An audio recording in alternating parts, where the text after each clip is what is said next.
अस्सलाम वालेकुम दोस्तों, वेलकम टू एक्सप्लोर। और आगाज़ करते हैं आज की हमारी वीडियो का। आज का हमारा टॉपिक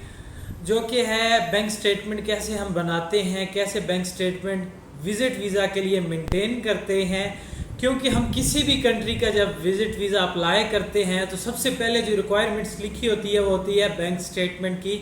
ठीक है, तो काफ़ी ज़्यादा लोगों के पास पैसे तो होते हैं लेकिन स्टेटमेंट उस तरीके से प्रॉपरली प्रिपेयर नहीं होती। ठीक है, बैलेंस खाली एकदम उसमें डालने से या खाली लगातार बैलेंस पड़ा रहने से भी आपकी स्टेटमेंट जो है वो प्रॉपरली मेंटेन नहीं होती, उसको स्टेटमेंट नहीं माना जाता। एक किस्म का आपका स्टक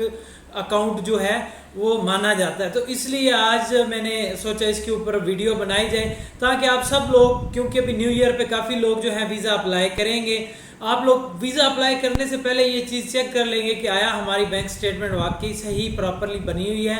या इसमें कोई कमी पेशी है, ताकि हम रद्दोबदल करके इसको ठीक कर सकें। नए आने वालों को चैनल पे खुश आमदीद, वेलकम। साथ ही साथ चैनल सब्सक्राइब कर ले ताकि ऐसे ही आने वाली मज़ीद वीज़ा इंफॉर्मेशन रिलेटेड वीडियोस जो है आप तक पहुंचती रहें। तो शुरू करते हैं कि बैंक स्टेटमेंट कितनी होनी चाहिए और मुख्तलिफ ममालिक जो हैं वो कितनी मंथ की रिक्वायर करते हैं। मोस्टली जो कंट्रीज़ हैं यूरोपियन कंट्रीज़, इवन के साउथ अफ्रीका वगैरह भी और तुर्की वगैरह भी, ये 4 से 6 मंथ की जो है वो बैंक स्टेटमेंट रिक्वायर करते हैं। अब जो 6 माह की बैंक स्टेटमेंट होगी उसको हमने मेंटेन किस तरीके से करना है कि पहले माह से अगर आपकी चल रही है स्टेटमेंट, बेशक उसमें पहले पैसे पड़े हुए भी हैं, तो हर माह वो पैसे बढ़ने चाहिए एज पर जैसे आपने अपनी टैक्स रिटर्न में या अपनी आपने इनकम जो शो की हुई है कि मेरी मंथली इनकम इतनी है, उस हिसाब से वो बढ़ती जानी चाहिए। यानी कि एक बंदे की मंथली इनकम जो है वो 1.5 लाख रुपया है, तो हर महीने आपके अकाउंट में 1.5 लाख रुपया आ रहा है, यानी कि वो बढ़ रहा है। बेशक उसमें से आपके एक्सपेंस निकलेंगे 50,000, 40,000, 60,000, लेकिन हर साल आपकी हर मंथ जो है आपकी स्टेटमेंट जो वो बढ़ती जाएगी, बढ़ती जाएगी, बढ़ती, हर महीने से बढ़ते बढ़ते, यानी कि आपके अकाउंट खाली भी था तो 1.5 लाख हर मंथ में आता है, तो 50,000 खर्चा निकाल के 1 लाख रुपया जमा हो गया। नेक्स्ट मंथ में फिर 1 लाख जमा हो गया, फिर 1 लाख जमा हो गया, यानी कि 6 माह के बाद वो 6 लाख बनता है। ठीक है, राइट नाउ इस टाइम किसी भी कंट्री के लिए जो रिक्वायर बैलेंस होता है 6 लाख किसी कंट्री का भी नहीं है, बल्कि इससे ज़्यादा ही हमें चाहिए होता है। एक सिंपल सा आपको मैं जो है वो टिप्स देता हूँ कि आप जिस कंट्री का भी वीज़ा अप्लाई करना चाह रहे हैं उसके लिए अगर आपने देखना है कि उसकी कितनी बैंक स्टेटमेंट होनी चाहिए, तो आप किसी भी कंट्री में जाने के लिए 6, 8, 10 दिन का एक ट्रैवल प्लान देते हैं। आपने देखना है कि आपके जो 8-10 दिन का खर्चा है, वहाँ के एक्सपेंस, जो होटल का खर्चा है, खाने पीने का खर्चा है, आपकी एयर टिकट्स का खर्चा है, और यहाँ पे जो आपकी एम्बेसी का खर्चा है, वीज़ा फीस वगैरह,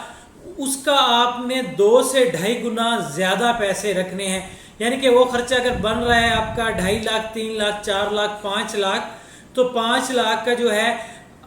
1 गुना कितना हो गया, वो हो गया 10 लाख। ठीक है, डबल हो गया। 2.5 गुना कितना हो गया, यानी कि 12.5 लाख, 13 लाख रुपया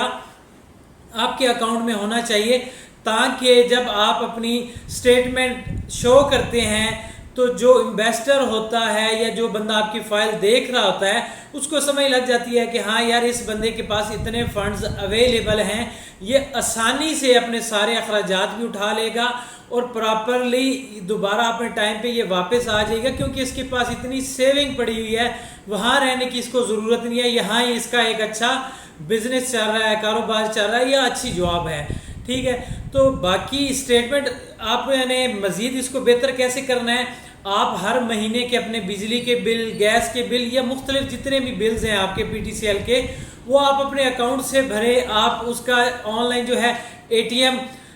कार्ड जो है उसके थ्रू आप करें, या फिर आप अपनी जो है ऑनलाइन इनकी जो ऐप होती है वो अपने मोबाइल में कर लें, उसके ज़रिए करें। और एक अकाउंट से दूसरे अकाउंट में आपकी ट्रांजेक्शनें डेली बेस पे, हफ्ते में होनी चाहिए। यानी कि अगर आपके अकाउंट में खाली पैसे पड़े रहेंगे तो एक अच्छी स्टेटमेंट नहीं समझा जाएगी, बल्कि आप ऐसा किया करें कि आप बिजनेस कर रहे हैं तो आपके अकाउंट से मुख्तलिफ अकाउंट्स में पैसे जाने चाहिए और मुख्तलिफ अकाउंट से आपके अकाउंट में पैसे आने भी चाहिए, या फिर आप कैश डिपॉजिट करवा रहे हैं डेली बेस पे या वीकली बेस पे, ठीक है, या फिर आप क्रेडिट के उसमें करवा रहे हैं अपने अकाउंट में, ये मुख्तलिफ चीज़ें हैं। अगर आप इस तरीके से चलेंगे, आप शॉपिंग पे जा रहे हैं तो आप अपना एटीएम कार्ड यूज़ करें, कहीं पेट्रोल डलवाने जा रहे हैं वहाँ एटीएम कार्ड यूज़ करें, किसी मार्केट में यहाँ जहाँ जहाँ आपका एटीएम कार्ड या बैंक कार्ड जो है वो यूज़ हो सकता है आप वो करें। तो उस हिसाब से आपकी प्रॉपरली एक अच्छी मेंटेन बैंक स्टेटमेंट बन जाएगी खुद ब खुद, क्योंकि डेली बेस पे आपकी मुख्तलिफ ट्रांजेक्शन हो रही होंगी, पैसे आ रहे हैं जा रहे हैं, ठीक है, आप खर्च कर रहे हैं, तो उसके लिए आपको मजीद कोई प्रॉब्लम इशू नहीं होगा, वह एक जेन्युइन बैंक स्टेटमेंट बन जाएगी। बजाय इसके कि आप किसी कंट्री के लिए वीज़ा अप्लाई करने के लिए एकदम से पैसे उसमें डालें,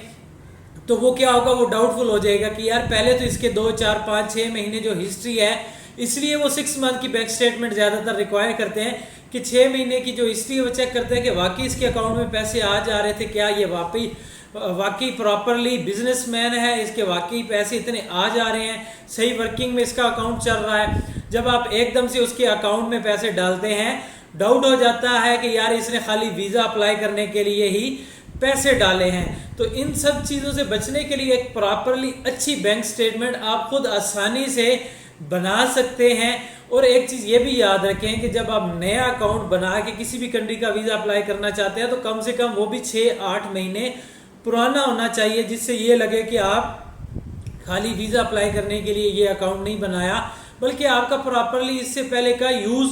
हो रहा है मुकम्मल। अब मैं ये एक वीज़ा रिलेटेड एक मुकम्मल सीरीज़ वीडियोस बनाऊंगा कि कैसे बैंक स्टेटमेंट बनानी है, आपके डॉक्यूमेंट्स कैसे लगने हैं, एनटीएन कैसे बनाना है, टैक्स रिटर्न कैसे बनानी है, मुख्तलिफ चीज़ें जो हैं। तो इंशाल्लाह डिटेल में आगे वीडियोस बनेंगी। नए जो लोग इस बारे में जानना चाहते हैं वो लाजमी मुकम्मल सारी वीडियोस देखें ताकि आपकी रहनुमाई हो सके और वीज़ा अप्लाई करने में आपको आसानी हो सके। मज़ीद इस बारे में कोई जानना हो तो आप मुझे व्हाट्सअप कर सकते हैं या डायरेक्ट कॉल कर सकते हैं। वीडियो अच्छी लगे तो लाइक शेयर ज़रूर कीजिएगा। Thank you.